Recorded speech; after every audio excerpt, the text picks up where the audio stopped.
क्या आपने इस बार वाकई अपना 100% दिया था? क्या आपको पता है कि आपकी सबसे बड़ी गलती क्या थी? और क्या इस बार आप बिना रुके नीट 2026 के लिए जबरदस्त मेहनत करने के लिए तैयार हैं? तो इन सारे सवालों के जवाब के लिए आइए जुड़ते हैं बायोम के director sir Pankaj Singh sir से। नमस्कार दोस्तों, स्वागत है आप सभी का बायोम संवाद के इस एपिसोड में। मेरा नाम है हितेश मिश्रा और आज हम बैठे हैं बायोम के डायरेक्टर सर और उनके साथ जानकारी हम लेंगे कि नीट 2025 के एग्जाम के बाद जो गलतियां हुई हैं वो स्टूडेंट आगे चल के कैसे ठीक कर सकते हैं। स्वागत है सर आपका। सर, बच्चों का जो सबसे बड़ा डाउट इस बार आ रहा है कि नीट 2025 का जो एग्जाम का वो तैयारी कर रहे थे उसमें टेस्ट में सर उनका बहुत अच्छा स्कोर आ रहा था, लेकिन जब वो एक्चुअल एग्जाम में बैठे तो उनका जो मार्क्स है सर वहाँ पर थोड़ा सा गड़बड़ हो गया। तो सर इसके बारे में सर बताएं। बिल्कुल। बच्चे काफ़ी स्कोर कर रहे थे और उनके दिमाग में वो पिछले साल का रिकॉर्ड था, डेटा था, क्योंकि लास्ट टाइम लगभग 647 मार्क्स वाले बच्चे को ही कॉलेज मिला था, जिस कारण से उन्हें उम्मीद था कि एग्ज़ाम में हम इसके ऊपर मार्क्स स्कोर करेंगे। बट एग्ज़ाम का पेपर्स ऐसा रहा कि वो मार्क्स काफ़ी कम आया। बट उस समय अगर बच्चे सिर्फ इस चीज़ पे ध्यान देते कि अगर पेपर टफ है तो कट ऑफ भी नीचे जाएगा, तो शायद वो 500 प्लस में जो चांसेस है कट ऑफ जाने का, वो स्कोर हर एक एवरेज बच्चा उससे ऊपर का स्कोर कर पाता और एक गवर्नमेंट मेडिकल कॉलेज में सीट ले पाता। सर, ऐसा देखा जाता है कि बायोम का जो टेस्ट सीरीज है उसमें बच्चों का स्कोर थोड़ा कम रहता है, फिर बच्चे क्या करते हैं कि दूसरे जगह का टेस्ट देते हैं, उसमें उनका इंप्रूव हो जाता है टेस्ट में मार्क्स। तो सर आप बताइए कि ऐसा क्यों होता है कि बायोम के टेस्ट सीरीज में बच्चों का मार्क्स थोड़ा कम आता है सर? देखिए, हमारे यहाँ का जो पेपर का लेवल होता है वो थोड़ा दूसरे जगह से अच्छा पेपर होता है। बहुत सारे ऐसे कोचिंग्स हैं जिसमें वो इमोशनली बच्चों को सिर्फ इसलिए वो पकड़े रहते हैं ताकि उनका हाई मार्क्स देंगे तो बच्चा कनेक्ट रहेगा। बट हमारे यहाँ ये चीज़ नहीं होता है।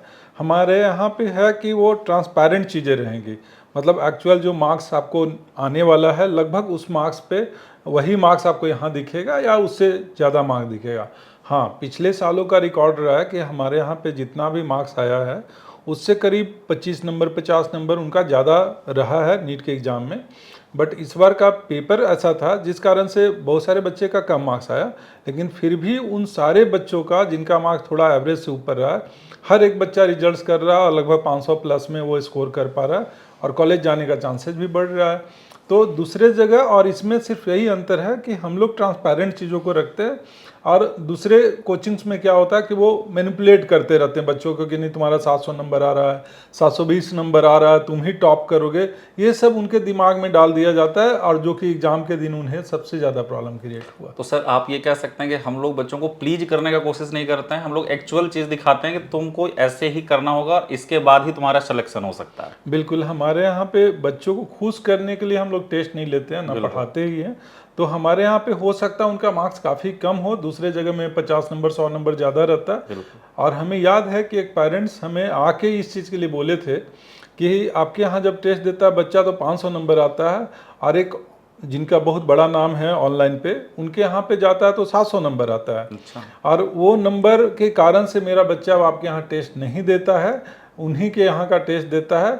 अब शायद वो हमारा ये अगर आज का पॉडकास्ट सुन रहे होंगे तो बिल्कुल ये हम उस दिन भी उन्हें बोले थे कि जब आप एग्ज़ाम बच्चा देगा उसके बाद ज़रूर हमसे आप मिलिएगा और आपको खुद से डिफरेंस समझ में आ जाएगा। सर, इस बार के एग्ज़ाम पैटर्नों को देखते हुए बायोम फिजिक्स के लिए सर, क्योंकि अभी भी जब हम लोग थोड़ा सा बात करते हैं बच्चों से तो उनका यही रहता है सर, फिजिक्स के लिए अलग से हम लोग क्या कर रहे हैं? फिजिक्स के लिए हमारा प्रॉपर जैसे ही नीट का एग्ज़ाम हुआ तो हाँ, मुझे याद है सर आपने मीटिंग किया था सबसे पहले। हाँ बिल्कुल, हमने सारे ही सब्जेक्ट्स के टीचर से मीटिंग किया और उनसे बात की कि क्या प्रॉब्लम हुआ है इस बार के पेपर में। तो उन्होंने जो बात बताई कि देखिए पेपर क्या है कि जो एनटीए का पिछले साल प्रॉब्लम हुआ जिसके कारण से इस तरह का पेपर सेट किया गया। बट इस तरह का पेपर होना नहीं चाहिए था क्योंकि इस तरह के पेपर्स बच्चे बना नहीं पाएंगे फिक्स टाइम में। जेई एडवांस में और जेई मेंस का टाइम में थोड़ा अंतर होता है, नीट में अलग होता है। तो अगर आप एडवांस का क्वेश्चंस के लेवल का क्वेश्चंस अगर नीट में डाल भी दे और बच्चा अगर वो प्रैक्टिस करके और तैयारी करके भी जाएगा तो उसके पास टाइम ही नहीं बचेगा कि वो उतना क्वेश्चंस कर पाएगा उस लिमिट टाइम में। तो इसके कारण से फिजिक्स का पेपर जो है वो इस बार सारे बच्चों का बहुत सारा क्वेश्चन स्किप हुआ। बट हमारे यहाँ पे कोशिश ये है कि इस बार फिजिक्स की टीमें हम बड़ा किए हैं। एक एवरेज कोचिंग में या फिर एक नेशनल लेवल का ब्रांड जो रांची में है, उन लोग के पास उतने फैकल्टी नहीं है। हमारे पास लगभग 18 से 20 फैकल्टी सिर्फ फिजिक्स सब्जेक्ट्स में रखा गया है, ताकि उनको क्लास तो प्रॉपर हो ही और डॉट्स में भी उन्हें प्रॉपर टाइम दिया जाए।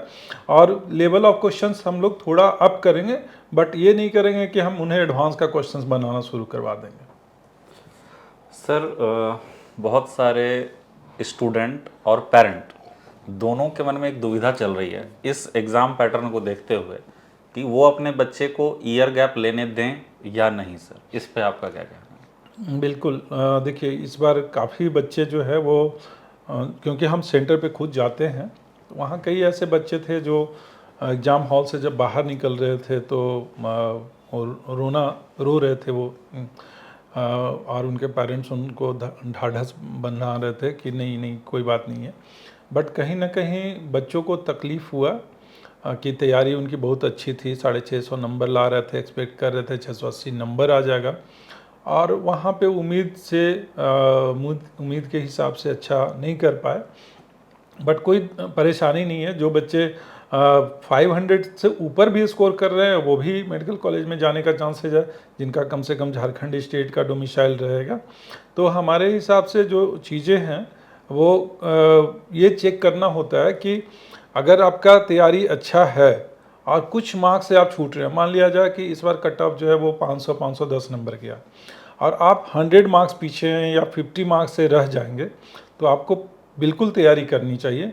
बट अगर आप 1 साल या 2 साल आप तैयारी किए हैं और आप अभी भी 150 नंबर 200 नंबर पे आ रहे हैं, तो हमारे हिसाब से आपको तैयारी नहीं करनी चाहिए।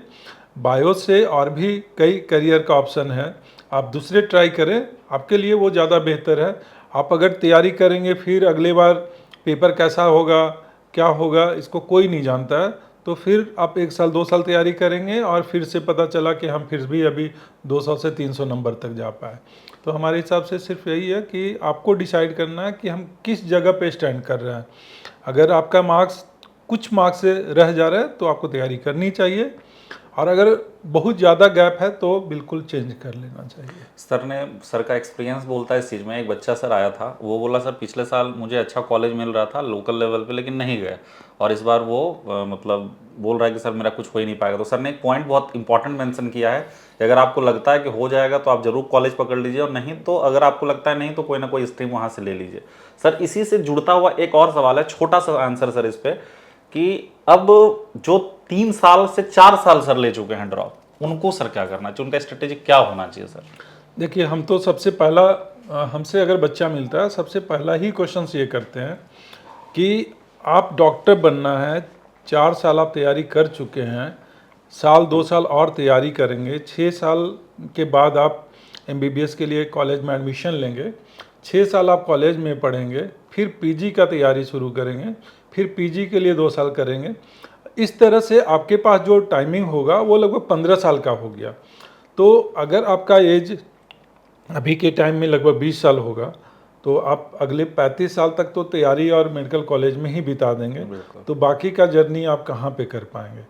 तो हमारे हिसाब से बेहतर ये है कि अगर 3 to 4 टाइम्स आप ले लिए हैं अटेम्प्ट, तो हमें नहीं लगता कि आपका कॉन्फिडेंस भी उस लेवल पे बना हुआ होगा। तो आप एक उम्मीद के साथ सिर्फ जी रहे हैं, सिर्फ उम्मीद से जिया नहीं जाता है। आपको रियलिटी भी पता होना चाहिए कि हाँ, हमारे में कितना वो पॉजिटिविटी बचा हुआ है और कितना सब्जेक्ट्स का नॉलेज है।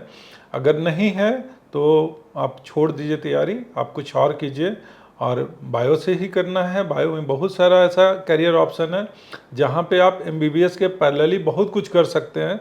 तो हमारे हिसाब से ये नहीं है कि आप 4 साल तैयारी की अभी 2 साल और करेंगे, 3 साल और करेंगे, ऐसा बिल्कुल नहीं करें। सर आज के डेट में 5 राज्य के बच्चे सर मतलब यहाँ आ रहे हैं, बिहार, झारखंड, उत्तर प्रदेश और छत्तीसगढ़, उड़ीसा, इतने का तो हमने भी यहाँ पे देखा है। तो सर ऐसा क्या है कि नेशनल लेवल के चीज़ों को छोड़ के बायो में सर डोमेस्टिक लेवल पे इतना पॉपुलर हो गया, मतलब क्या ऐसी चीज़ है जो कनेक्ट कर रहा है बच्चों को, स्टूडेंट को, पेरेंट को? और सर इतना मेहनत आप भी लगातार कर रहे हैं, मतलब थोड़ा सा सर इसके बारे में बताएं। देखिए, ये बायोम जो है ना, वो सर्विस के लिए जाना जाता है और उन्हें उनका विश्वास है, पेरेंट्स का विश्वास है, स्टूडेंट्स का विश्वास है, जिस कारण से आज बायोम जो है ये लगभग 5 से 6 स्टेट्स के बच्चे यहाँ पे आते हैं और वो जानते हैं कि बायोम सिर्फ मेडिकल के लिए है। यहाँ जो भी टीचर्स हैं वो डेडिकेटेड हैं वो नीट के लिए। ये नहीं कि कभी वो इंजीनियरिंग के बच्चों को पढ़ा रहे हैं, कभी मेडिकल के बच्चों को पढ़ा रहे हैं, तो कहीं ना कहीं उनका ट्यूनिंग जो है वो प्रॉपर उस तरह से नहीं बन पाता है, फोकस्ड हटता है, डिस्ट्रैक्शंस बनता है। तो वो प्रॉपर यहाँ पे सिर्फ नीट के बच्चों को गाइड करते हैं, पढ़ाते हैं और पिछले कई सालों से हमारे साथ जुड़े हुए हैं। 2017 से जो टीचर्स बायोम में पढ़ा रहे हैं, आज भी 2025 हो गया, आज भी वो टीचर्स पढ़ा रहे हैं। तो ये एक बड़ा कारण है कि कभी टीचर्स चेंज नहीं होते हैं यहाँ पे जनरली। और कई ऐसे जो ब्रांड नेम वाले हैं उनके साथ ये बड़ा प्रॉब्लम है कि आज वो टीचर्स उस जगह पे हैं और वो कहीं बाहर के टीचर्स आए हुए हैं, लेकिन वो ज़्यादा दिन टिकेंगे नहीं उस जगह पे। जिस दिन उनको अपने घर के आसपास का माहौल मिलेगा वो फिर से स्विच करेंगे। प्लस कारपोरेट में एक ये है कि वो फ्रेंचाइजी सिस्टम है, तो उनका 30% फ्रेंचाइज देना पड़ता है, फ़ी देना पड़ता है। हमारे यहाँ तो कोई फ्रेंचाइजीज का कुछ किन्हीं को देना नहीं है। बुक्स वगैरह जो है उसके लिए वो अलग से पे करना पड़ता है उस सेंटर्स को। उसके बाद टैक्स का तो सारे जगह पे है ही, जो जीएसटी वगैरह पे करना है। तो अगर ओवरऑल देखेंगे तो उनका 50% शेयर जो है वो टैक्स और बाकी उनको फ्रेंचाइजीज में लग जाता है, जबकि हमारे यहाँ वो नहीं लगता है। तो ये एक बड़ा कारण है कि हम जो टीचर्स प्रोवाइड करवा पाएंगे वो कभी भी कारपोरेट लेवल के कोचिंग्स नहीं प्रोवाइड करवा पाते हैं। और ये विश्वास बच्चों को हमारे ऊपर है और जिसके कारण से आज इतने स्टेट के बच्चे हमारे साथ जुड़ते हैं और इतने बच्चे हर एक साल सिलेक्ट होते हैं। सर आज सुबह सुबह एक रिम्स के स्टूडेंट आए, 5 साल 4 साल मतलब लास्ट ईयर है उनका। तो सर वो बहुत मतलब भावुक हो गया है। वो बोले कि हमारे पास पैसा नहीं था, पंकज सर हमारा एडमिशन ले लिए थे। तो सर आर्थिक रूप से जो कमज़ोर बच्चे हैं लेकिन मेधावी हैं, सर उनके लिए बायोम क्या करती है अलग मतलब? बिल्कुल, देखिए हमारा जो सोसाइटी के लिए जो जिम्मेदारी होती है कि ऐसा नहीं कि आप पैसा कमाएं, बट सर्विस भी देना है। जो बच्चे उस लेवल पे नहीं हैं, इकोनॉमिकली वीक हैं, उन्हें भी पढ़ने का हक है, उन्हें भी मौका देना है। तो ऐसा नहीं है कि मेरिट वाले बच्चों को तो हम लोग कंसीडर करते हैं, वो सारे ही जगह पे होता है। बट कुछ ऐसे बच्चे जिनको करना है, बहुत मेरिटोरियस बच्चे नहीं हैं, उनके लिए भी हम लोग के यहाँ पे ऑप्शन रहता है कि वो आके अपनी बात रखे और पर्सनली हमसे मिलते हैं वो, और उन्हें उम्मीद रहता है कि शायद पंकज सर से मिलेंगे तो हम वो पे करेंगे, जो भी पे करेंगे उतने पे ही हमें इस संस्था में एडमिशन्स मिल जाएगा और हम अपना करियर के लिए जो उम्मीद सजा के रखे हैं बचपन से वो हमारा शायद पूरा हो पाए। तो यही विश्वास के साथ वो बायोम में आते हैं और हमारे से मिलते हैं। कई लोग हैं जो नेशनल ब्रांड छोड़ के हमारे यहाँ पे आते हैं और जो आते हैं वो कहीं जाना नहीं चाहते हैं। और हमारे यहाँ भी ये है कि कभी उनको ये नहीं किया जाता, फोर्स नहीं किया जाता है किसी चीज़ के लिए। हाँ, कुछ चीज़ डिसिप्लिन के मामले में कभी कभी एक्शन लेना पड़ता है, जो कि एक संस्था के लिए ज़रूरी है कि टीचर्स डिसिप्लिन रहेंगे तभी बच्चे भी डिसिप्लिन रहेंगे। और हमारा जो फ्रेशर्स होते हैं, कई आते रहते हैं टीचर्स, बट हमारे यहाँ पे फ्रेशर्स को हम लोग ज्वाइन नहीं करवा पाते। ये हमारी मजबूरी है, क्योंकि पैसा जो दे रहा है बच्चा जो दे रहा है, उनके पेरेंट्स जो दे रहे हैं, इसलिए दे रहे हैं कि एक एक्सपीरियंस टीचर से हम पढ़ेंगे। और जब हम फ्रेशर्स किसी को ले आएंगे, हो सकता है हमें प्रॉफिट के लिए तो वो अच्छा है कि हमें कम पैसा में मिल जाएगा, बट वो नुकसान बच्चों को होगा और कहीं ना कहीं इंस्टीट्यूशंस को होता है बाद में। तो कम से कम 4 to 5 ईयर्स एक्सपीरियंस होना चाहिए कोई भी नेशनल लेवल के ब्रांड में, और वो भी नीट की प्रिपरेशन शुरू से करवाए हो। ऐसा नहीं कि वो इंजीनियरिंग को पढ़ाया है, उस केस में हम लोग नहीं ले पाते। तो सर इसी से एक क्वेश्चन निकलता है, कई बार पेरेंट बोलते हैं वहाँ तो इतने कम में हो रहा है। हम लोग ये बात कहते हैं कि जब आप बेस्ट खोजोगे और बेस्ट चीज़ें मिलेंगी, और एक लाइन सर आपने जोड़ ही लिया कि इतना जब पीछे का ही प्रक्रिया उनका टाइट है, तो ऑब्वियस है कि बढ़िया क्वालिटी देने के लिए थोड़ा सा बढ़िया तो उसको देना पड़ेगा, वो चीज़ है। तो सर एक प्रश्न इसमें ये बन रहा है अब कि जैसे नीट के एग्ज़ाम पैटर्न को देखते हुए बच्चे जो एक्स बायोम बच्चे हैं उनमें थोड़ा सा वो परेशानी है कि क्या करें नहीं करें, या बायोम सर उनके लिए क्या कर रही है, और उनके लिए फ़ी में क्या कंसिडरेशन होगा सर अगर वो दोबारा जुड़ना चाहेंगे तो? देखिए, इसके लिए जो बच्चे कुछ मार्क्स से रह जाएंगे उनकी बैचेज अलग ही रहती है, जिसे हम लोग लक्ष्य बैच बोलते हैं, जो कि नीट के रिजल्ट्स के बाद बनता है। तो उन बच्चों का बैच ही अलग होता है जो कि लक्ष्य बैच है। और उसका जहाँ तक फ़ी का सवाल रहा, तो 1 रुपया से लेके लगभग 30 से 40 हज़ार रुपया में उनका एडमिशन हो जाता है। तो ये तो सर बहुत बड़ा बात आपने कह दिया, 1 रुपए से लेके 40,000 के बीच में हो जाता है। जी। तो मतलब सर अब इसमें एक क्वेश्चन यहाँ से और निकल के आता है, तो ये ऑफर सिर्फ एक्स वाई वाले बच्चों के लिए होगा या जो 450 475 करके आ रहे हैं, बाहर वाले बच्चे भी हैं, उनके लिए भी रहेगा ये? देखिए, इसमें वो बच्चे सारे शामिल हैं जो गरीब तबके से आते हैं, जो पढ़ना जिनके चाहते हैं। हाँ, जो पढ़ना चाहते हैं और इनका फैमिली बैकग्राउंड वैसा नहीं है कि बच्चों को पढ़ा सकते हैं। एक तो वो शहर में भेजेंगे, तो उस शहर में भेजने में ही उनका कितना खर्च है, तो उनके लिए भी ये खुला हुआ है कि 1 रुपया में भी हम लोग कई बच्चों का एडमिशन्स किए हैं। और आगे वो जो नीट में कुछ मार्क्स से रह जाएंगे उनके लिए भी ये वैलिड है। और कुछ तो एक्स बायोम के भी बच्चे रहते हैं जिनको भी ये 1 रुपया में एडमिशन्स मिल। सर इस बार के एग्ज़ाम पैटर्न को देखते हुए सबसे बड़ा सर सवाल है ये कि जो कट ऑफ का रेंज रहेगा सर वो क्या रहेगा, और किनको सर वेट करना चाहिए, किनको नहीं करना चाहिए? देखिए, इस बार जो मार्क्स का तो अलग अलग आ रहा होगा, बहुत सारे कोचिंग वाले लोग जो है वो अलग अलग मार्क्स बता रहे हैं। बट अगर झारखंड से बिलोंग कर रहे हैं बच्चे और यहाँ का रेसिडेंशियल है, डोमिसाइल है, तो जिन बच्चों का रैंक, जब रैंक आएगा और जिन बच्चों का रैंक ऑल इंडिया का 30,000 के आसपास आ जाएगा, मतलब ऑल इंडिया में 30,000 ओवरऑल रैंकिंग रहेगा, उनका चांसेस रहेगा कि उनको मेडिकल कॉलेज मिल जाएगा, चाहे वो स्टेट से मिले, ऑल इंडिया से मिले, बट कॉलेजेस 100% मिलने का चांसेस रहेगा। बट अगर किन्हीं का रैंक जो है वो, और वो MBBS करना चाहते हैं तब वेट करेंगे, और अगर किन्हीं का रैंक इससे पीछे है और वो चाहेंगे BDS तो वेट कर सकते हैं 5,000 रैंक पीछे तक। बट अगर किन्हीं का रैंक 40,000 से नीचे है और वो अगर MBBS और BDS चाह रहे हैं तो शायद चांसेस कम रहेगा कि उन्हें कॉलेजेस मिल पाएगा।